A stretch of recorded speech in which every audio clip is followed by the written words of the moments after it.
আজ আমরা যে বিষয়টি নিয়ে আলোচনা করব সেটা হচ্ছে শুক্রাশয়ের আণুবীক্ষণিক গঠন। খুব ইম্পর্টেন্ট একটা টপিক, শুক্রাশয়ের আণুবীক্ষণিক গঠন। তো এই গঠনটি বুঝতে গেলে আমরা বুঝতে হবে যে আণুবীক্ষণিক গঠন মানে কি। আণুবীক্ষণিক গঠন মানে আমি শুক্রাশয়ের যদি প্রস্থচ্ছেদ করার পর ওটাকে যখন মাইক্রোস্কোপের তলে দেখব, তো ওর মধ্যে যেই গঠনগুলো আমরা দেখতে পারবো সেই গঠনটা নিয়ে অ্যাকচুয়ালি এখানে আলোচনা করা হচ্ছে। তো এই যে শুক্রাশয়কে আমরা দুটি আবরণে ভাগ করতে পারি। এক হচ্ছে টিউনিকা অ্যালবুজিনিয়া, আর এটা হচ্ছে টিউনিকা ভাস্কুলোসা। এবার এই যে টিউনিকা যে অ্যালবুজিনিয়া, এটা হচ্ছে কি একেবারে শুক্রাশয়ের বাইরের একেবারে আবরণ, ঠিক আছে। এইবার এই টিউনিকা অ্যালবুজিনিয়ার গঠনটা মানে এই যে বাইরের যে লেয়ারটা, এটাকে যদি আমি দেখি তো এর মধ্যে আমরা দেখব কিছু কোলাজেন তন্তু থাকে এবং কিছু ইলাস্টিন তন্তু থাকে। অর্থাৎ কোলাজেন তন্তু আর ইলাস্টিন তন্তু, এই দুটো তন্তু নিয়ে এই টিউনিকা অ্যালবুজিনিয়াটা গঠিত। এবং এই স্তরটি খুব স্ফীত এবং পুরু হয়, এবং এই স্তর থেকে এই ইলাস্টিন আর কোলাজেন তন্তু নিয়েই এক ধরনের পট্টি সৃষ্টি হয়, যে পট্টিটা শুক্রাশয়কে অনেকগুলো প্রকোষ্ঠে ভাগ করেছে। এবং সেই যে পট্টিগুলি যে প্রকোষ্ঠে ভাগ করেছে, সেই এক একটা প্রকোষ্ঠকে বলা হয় ট্রাবিকুল, যেটা আমরা শুক্রাশয়ের গঠনে দেখেছি। হ্যাঁ, এবং এবং এই পট্টিগুলিকে যেহেতু ট্রাবিকুল বলা হচ্ছে, এবং প্রত্যেকটা প্রকোষ্ঠকে আমরা লেবিউল বলে উল্লেখ করতে পারি। তো এই লেবিউলগুলো তারা আবার পরস্পরের সাথে সংযুক্ত হয়ে স্ট্রোমা মাধ্যমে তারা সংযুক্ত হয় আর কি। অর্থাৎ আমি যেটা বলতে চাইছি যে ধরো এই যদি শুক্রাশয়ের গঠনটা হয় স্কোটাম থলির মধ্যে, তাহলে সাপোজ ধরো এটা হচ্ছে টিউনিকা অ্যালবুজিনিয়া লেয়ার, এটা হচ্ছে টিউনিকা অ্যালবুজিনিয়া লেয়ার। এরপরে এইখানটায় আমরা দেখতে পারবো কতগুলো এরকম কোলাজেনের ইলাস্টিন তন্তু দিয়ে তৈরি কতগুলো এরকম প্রকোষ্ঠ রয়েছে। এই প্রকোষ্ঠগুলো ভেতরে আমার সেমিনিফেরাস নালিকাগুলো থাকে। তো এই যে প্রকোষ্ঠগুলো, এই প্রকোষ্ঠগুলো মূলত যে বাইরের আবরণ যে প্রকোষ্ঠ, দ্যাট ইজ কল পট্টি। তো এই পট্টিগুলো মূলত আমরা যদি দেখি তো বলবো এই পট্টিগুলো তোমার ইলাস্টিনের কোলাজেন তন্তু দিয়ে তৈরি। আর এই পট্টিগুলোকে আমরা তখন ট্রাবিকিউল বলতে পারি। আর এক একটা পুরো হোল প্রকোষ্ঠকে আমরা বলবো লোবিউল। ওকে, এবং এদের মাঝে মাঝে যে স্পেস, তাকে বলা হচ্ছে ওর স্ট্রোমা। এবার আরেকটা যে লেয়ার টিউনিকা ভাস্কুলোসা কোনটা? এটা যদি টিউনিকা অ্যালবুজিনিয়া, তাহলে ভেতরের এই লেয়ারটা, যার মধ্যে এই লবিগুল বা ট্রাবিকুলসগুলো রয়েছে। তো এই লেয়ারটা, যেই লেয়ারের মধ্যে লবিকুল বা এগুলো অবস্থান করছে, সেই লেয়ারটাকে বলা হচ্ছে টিউনিকা ভাস্কুলোসা, ঠিক আছে। আবার এই টিউনিকা ভাস্কুলোসা তার মানে কি অ্যালবুজিনিয়ার ঠিক ভেতরের স্তর, এবং এই জায়গাটা রক্তজালক সমৃদ্ধ একটা স্তর। এখানে অসংখ্য রক্তজালক থাকে এই টিউনিকা ভাস্কুলোসার এরিয়ার মধ্যে, অর্থাৎ এই লেবিলগুলোর সাইডে এরকম রক্তজালকে সমৃদ্ধ থাকে, এখানটা দেখা যায়। এই রক্তগুলোর কাজ কি? রক্তগুলোর কাজ হচ্ছে মানে এখানে যে রক্তজালিকাগুলো, সেই রক্তজালিকার মধ্যে যে রক্তগুলো আছে, ওরা কি করে, ওরা এখানে এই যে সেমিনিফেরাস ভেতরে যে নালিকা আছে, তার মধ্যে যে শুক্রাণুগুলো উৎপন্ন হবে, হ্যাঁ, সেই শুক্রাণুগুলোর উৎপাদনে যেমন ওরা সাপোর্ট করছে, তার পাশাপাশি এই শুক্রাশয়ের মধ্যে যে কোষগুলো আছে, সেই কোষগুলোকেও পুষ্টি সরবরাহ করে, আর বিভিন্ন উপাদানের আদান প্রদানে সাহায্য করে হচ্ছে কি টিউনিকা ভাস্কুলোসা। আর অ্যালবুজিনিয়ার কাজ হচ্ছে কি এটা ভেতরের অংশকে রক্ষা করছে, এই হচ্ছে কি বিষয়।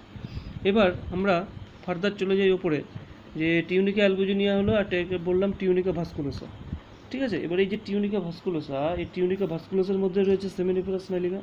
তাহলে এখান থেকে আমি পাচ্ছি সেমিনিফেরাস টিউবিউল বা সেমিনিফেরাস নালিকা, যারা এই প্রকোষ্ঠের মধ্যে এরকমভাবে রয়েছে। তো এই যে সেমিনিফেরাস নালিকা, এই সেমিনিফেরাস নালিকার যদি দেখি তো দেখব এর সংখ্যা এক একটা লোবিউলের মধ্যে প্রায় 1 থেকে 3টিতে থাকে, এবং খুব কুণ্ডলিখিত অবস্থায় এইখানটা অবস্থান করে সেমিনিফেরাস নালিকাগুলো, সেমিনিফেরাস টিউবিউল এগুলো এই যেটা প্রকোষ্ঠের মধ্যে রয়েছে এগুলো প্রায় এদের সংখ্যা 1 থেকে 3টি থাকে, খুব কুণ্ডলীকৃত থাকে, এবং এই সেমিনিফারাস নালিকাগুলোর দৈর্ঘ্য হয় প্রায় 30 থেকে 80 সেন্টিমিটার। ঠিক আছে, এবং এর ব্যাস যদি আমরা দেখি এটা হচ্ছে লেন্থ, আর যদি ব্রেথ যদি দেখি বা ব্যাস যদি দেখি তাহলে দেখব 150 থেকে 350 মাইক্রোমিটার হচ্ছে ব্রেথ। এবার এই যে সেমিনিফারাস নালিকার যে কথাটা বললাম, সেমিনিফারাস নালিকার আমরা যদি দেখি তো দেখব এর আবার দুটো অংশে ভাগ করতে হচ্ছে। যেটা হচ্ছে সেমিনিফারাস নালিকার যে পর্দাটা তাকে বলা হচ্ছে ভিত্তি পর্দা, আর এই ভিত্তি পর্দার ভেতরের যে স্তরটা তাকে বলে জার্মিনাল এপিথেলিয়াম। জার্মিনাল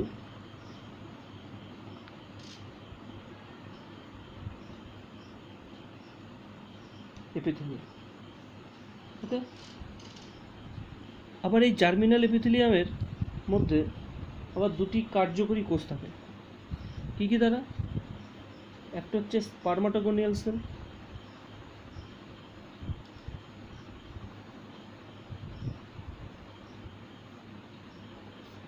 এবং আরেকটা হচ্ছে সার্টোলি সেল।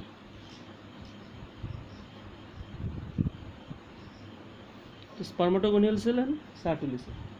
এবার এই যে জার্মিনাল এপিথেলিয়ামের মধ্যে থাকা যে স্পার্মাটোগোনিয়াল যে সেল, এটাকে যদি ফার্দার আমি ডিভাইড করি, এটাকে যদি আমি ফার্দার দেখি তো দেখব এর মধ্যে আমরা অনেকগুলো স্তর দেখতে পাবো।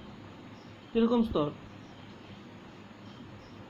তার আগে বলে নিই যে স্পার্মাটোগোনিয়াল সেলের আরেকটা এটাকে আমি নাম দিতে পারি, সেটা হচ্ছে জার্ম সেল। এটাকে জার্ম সেলও বলে, এটা মনে রাখতে হবে। তো স্পার্মাটোগোনিয়াল সেলের মধ্যে আমরা দেখব কতগুলো কোষের স্তর রয়েছে। তারা কি ক্রমান্বয়ে যদি তাদের দেখায়, তো প্রথম যে স্তরটা থাকবে তার নাম হচ্ছে গিয়ে স্পার্মাটোগোনিয়া। 2 নম্বর যে স্তরটা থাকবে সেটা হচ্ছে প্রাইমারি বা প্রাথমিক স্পার্মাটোসাইট। 3 নম্বরে থাকবে সেকেন্ডারি স্পার্মাটোসাইট। 4 নম্বরে থাকবে স্পার্মাটিড, অ্যান্ড 5 নম্বরে থাকবে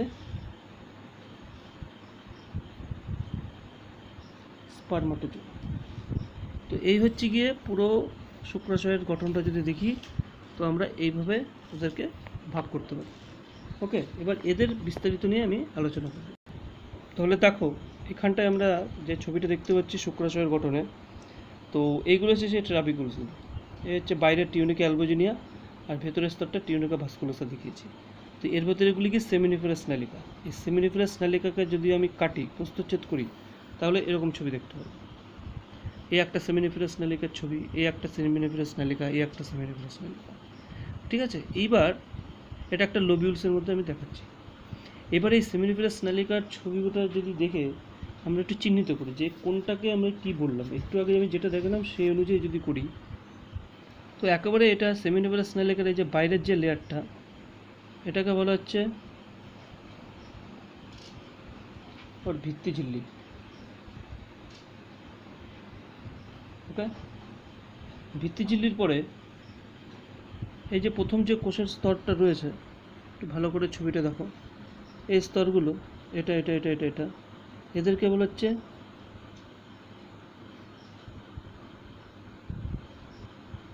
স্পার্মাটোগোনিয়া।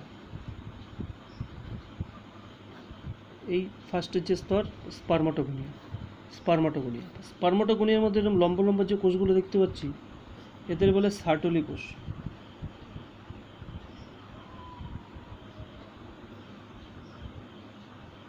তাহলে স্পার্মাটোগোনিয়া প্রথম লেয়ারে রয়েছে, তার সাথে সার্টোলি কোষগুলো রয়েছে। সার্টোলি কোষের পরে এই যে সেকেন্ড যেটা লাল কালারের যে কোষগুলোকে দেখিয়েছি এগুলোকে বলা হচ্ছে প্রাইমারি স্পার্মাটোসাইট।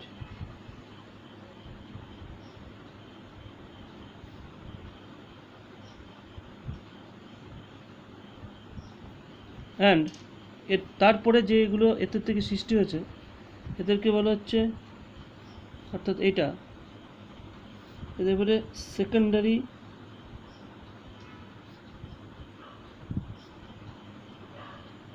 স্পারমাটোসাইট, সেকেন্ডারি স্পারমাটোসাইট, ঠিক আছে। আর এগুলো হচ্ছে স্পারমাটোজোয়া বা স্পাম। তো এগুলোর প্রত্যেকটা বিষয় নিয়ে আমি আলোচনা করব। আর এই লবিকুলসের মধ্যে এই সেমিনিফেরাস স্নালিগুলোর যে ফাঁকা ফাঁকা যে স্থান, এটা হচ্ছে স্ট্রোমা। স্ট্রোমার মধ্যে দেখো এরকম কতগুলো কোষগুচ্ছ দেখা যাচ্ছে, এদের বলে লেডিগের আন্তর্কোষ, লেডিগের আন্তর্কোষ। তো এইরকমভাবে পুরো বিস্তার থাকে আমাদের শুক্রাশয়ের গঠনের মধ্যে। এবার এগুলো একটু ডিটেলসে যদি আমি আলোচনা করি, তো এখানে আমরা যে ভিত্তিঝিল্লির পরে যে প্রথম যে কোষটা আমি দেখেছি, কোষের যে স্তর, তাকে আমি নাম দিয়েছি স্পারমাটোগোনিয়া। তো এই ভিত্তিঝিল্লি থেকে এই যে স্পারমাটোগোনিয়া যে কোষটা উৎপন্ন হয়েছে, অর্থাৎ এটাকে আমি আদি শুক্রকোষও বলতে পারি। এটা এখান থেকে এইখানে যে সেলগুলো তৈরি হয়েছে, এটা মূলত মাইটোসিস কোষ বিভাজনের মাধ্যমে তৈরি হয়েছে, ঠিক আছে। এবং এখান থেকে পরবর্তী সময়, অর্থাৎ এই যে প্রাথমিক স্পারমাটোসাইট, গৌণ স্পারমাটোসাইট, এই সেলগুলোর যে উৎপত্তি সবকটার মিউসিস প্রক্রিয়ার মাধ্যমে সম্পন্ন হয়। অর্থাৎ মিউসিসের মাধ্যমে এরা প্রাইমারি স্পারমাটোসাইট, সেকেন্ডারি স্পারমাটোসাইট অ্যান্ড স্পারমাটোজোয়াতে রূপান্তর হয়, এটা মনে রাখতে হবে। এছাড়া এখানটায় সেকেন্ডারি স্পারমাটোসাইটের পরে যখন স্পারমাটিড হয়ে স্পারমাটোজোয়া রূপান্তর হবে, হ্যাঁ, বা এগুলো যখন তৈরি হবে, এই এক একটা স্পাম বা স্পারমাটোজোয়া, এগুলোকে এক একটাকে স্পাম বা স্পারমাটোজোয়া বলতে পারছি আমি, এদেরকে বলছি স্পাম। তো এগুলো মধ্যে আমরা দেখব কেউ কেউ থাকবে এক্স ক্রোমোজোম বিশিষ্ট, কেউ থাকবে ওয়াই ক্রোমোজোম বিশিষ্ট। ওকে, তো এই হচ্ছে কি ব্যাপার। তো ওভারঅল যেটা বোঝা গেলো যে ভিত্তিঝিল্লির যেখান থেকে স্পারমাটোগোনিয়াল সেল তৈরি হয়, সেখান থেকে প্রাইমারি স্পারমাটোসাইট তৈরি হয় মিউসিসের মাধ্যমে, সেখান থেকে গৌণ স্পারমাটোসাইট তৈরি হয়, সেখান থেকে স্পারমাটিড হয়ে স্পারমাটোজোয়াতে কনভার্ট হয়। এই হচ্ছে পুরো পরপর ঘটনা। এবং আমরা এই স্পারমাটোগোনিয়া সেলের মাঝে মাঝে এই যে লম্বা লম্বা যে সেলগুলোকে দেখতে পাচ্ছি, এদেরকে আমি সার্টোলি সেল বলছি বা সার্টোলি কোষ বলছি। ইতালির একজন বিজ্ঞানী যার নাম হচ্ছে এনরিচো সার্টোলি, তিনি এই কোষগুলো আবিষ্কার করেছেন, তাই তার নাম অনুযায়ী এটাকে সার্টোলি কোষ বলা হয়, ঠিক আছে। এই কোষগুলো দেখো এরকম লম্বাটে এবং একটু বহুভুজাকার শেপের হয়, এবং এই নালিকার একেবারে বহিস্থ প্রাচীর গাত্র থেকে প্রায় নালিকার মাঝামাঝি স্থান পর্যন্ত এরা বিস্তৃত। এই বহিস্থ প্রাচীর গাত্র থেকে নালিকার পুরো মিডিল পর্যন্ত এরা বিস্তৃত থাকে। এবং প্রত্যেকটা সার্টোলি কোষের যদি আমরা গঠন দেখি, তো দেখবে এর মধ্যে সুস্পষ্ট নিউক্লিয়াস এর মধ্যে থাকে। এছাড়া এই সাইটোপ্লাজমের মধ্যে বিভিন্ন ধরনের গ্লাইকোজেন, লিপিড দানা, তারপরে কিছু লম্বাটে মাইটোকন্ড্রিয়া, এন্ডোপ্লাজমিক রেটিকুলাম যেটা মসৃণ, হ্যাঁ, এবং কিছু সূক্ষ্মতন্তু দিয়ে এই সার্টোলি কোষগুলো তৈরি। এর কাজ কি? এই সার্টোলি কোষের অনেক কাজ। এর কাজ হচ্ছে এই যে স্পারমাটিড যেটা রয়েছে, যেটা স্পারমাটোজোয়াতে কনভার্ট হবে, মানে সেকেন্ডারি স্পারমাটোসাইটের পরে আরেকটা স্টেজ আছে যাকে বলে স্পারমাটিড। স্পারমাটিড থেকে স্পারমাটোজোয়া তৈরি হয়। তো স্পারমাটিডগুলো কী করে এই সার্টোলি কোষের মধ্যে তার মস্তককে এরকমভাবে ঢুকিয়ে রেখে এই সার্টোলি কোষ থেকে পুষ্টিরস পায়, নিউট্রিয়েন্টস পায়, পেয়ে এখান থেকে ওরা ম্যাচুরিটি হয়ে স্পার্মে রূপান্তর হয়। অর্থাৎ অপরিণত শুক্রাণুকে আমরা স্পারমাটিড বলতে পারি। সেগুলো কি হচ্ছে এই সার্টোলি কোষের মধ্যে তার মস্তক অংশকে ঢুকিয়ে দেয়, এবং শুক্রাণুগুলো সার্টোলি কোষ থেকে পুষ্টিদ্রব্য সংগ্রহ করে ম্যাচুরিটি পায়, অর্থাৎ পরিণতি লাভ পায়, ঠিক আছে। তার জন্য এই ক্ষেত্রে এই সার্টোলি কোষগুলোকে আমরা নার্স সেলও বলতে পারি, নার্স সেল বা ধাত্রী কোষ। এই একটা জিনিস সার্টোলি কোষ করছে। এছাড়া আরও অনেক কাজ আছে, যেমন ধরো এই শুক্রাণুটার প্রোডাকশনের সময় বা শুক্রাণু উৎপাদনের সময় সাইটোপ্লাজমে কিছু বর্জ্য পদার্থ তৈরি হয় এবং কিছু ত্রুটিপূর্ণ শুক্রাণু তৈরি হয়। তো এই ত্রুটিপূর্ণ বর্জ্য পদার্থ অংশগুলোকে এই সার্টোলি কোষগুলো ফ্যাগোসাইটোসিস প্রক্রিয়ায় নষ্ট করে দেয়। এছাড়া এই কোষ শুক্রাণুগুলিকে গুচ্ছাকারে বীর্যে মুক্ত হতে সাহায্য করে। এর পাশাপাশি আরেকটা গুরুত্বপূর্ণ কাজ হয়, সেটা হচ্ছে গিয়ে এখানে আমরা দেখেছিলাম যে সার্টোলি কোষগুলোর যেই টিউনিকা ভাস্কুলাসের স্তরে রয়েছে, তার পাশে কিন্তু এই জায়গাটায় আমাদের রক্তজালকের সমৃদ্ধি ছিল। এই জায়গাটায় কিন্তু অসংখ্য রক্তজালক ছিল। তা কখনো কিন্তু এই রক্তজালকের মধ্যে কী থাকে? রক্ত থাকে। এবার কখনো বাই চান্স এমনও হতে পারতো যে এখানে যে শুক্রাণুগুলো উৎপন্ন হচ্ছে ভেতরে, সেগুলো যদি কখনো রক্ত যদি চলে আসতো, তাহলে কিন্তু একটা বিশাল বড় সমস্যায় পড়তে হতো। কী সমস্যায় পড়তে হতো? যে না, যেই শুক্রাণুগুলো কোনো কারণবশতভাবে যদি রক্তজালকের মধ্যে ঢুকে যায়, রক্তের যদি সংস্পর্শে আসে, তবে রক্তের মধ্যে থাকা অনাক্রম্যতা তৈরিকারী কোষগুলো ওই শুক্রাণুগুলোকে অ্যাজ এ অ্যান্টিজেন হিসেবে চিহ্নিত করবে এবং তখন ওকে নষ্ট করে দিতে পারে। তাহলে এই ফলে কিন্তু শুক্রাণুর উৎপাদন হ্রাস পেয়ে যেতে পারে। তো এই ঘটনা যাতে না হয় তার জন্য সুরক্ষার জন্য এই সেমিনিফেরাস নালিকা আর এই রক্তজালকের মাঝখানে একটা ব্যবধায়ক তৈরি হয়, একটা ব্যারিয়ার তৈরি হয়, যে ব্যারিয়ারকে বলা হচ্ছে ব্লাড টেস্টিস ব্যারিয়ার বা রক্ত শুক্রাশয় ব্যবধায়ক। এটা থাকার ফলে কী হয়, রক্তবাহ আর সেমিনিফেরাস নালিকার মাঝখানে একটা ব্যবধায়ক সৃষ্টি হচ্ছে, যার দ্বারা ও এদের দুজনকে পরস্পরের সাথে মিশতে দেয় না, অর্থাৎ শুক্রাণুগুলো রক্তে প্রবেশ করতে পারে না, প্রবেশ করতে গেলে বাধা দেয়।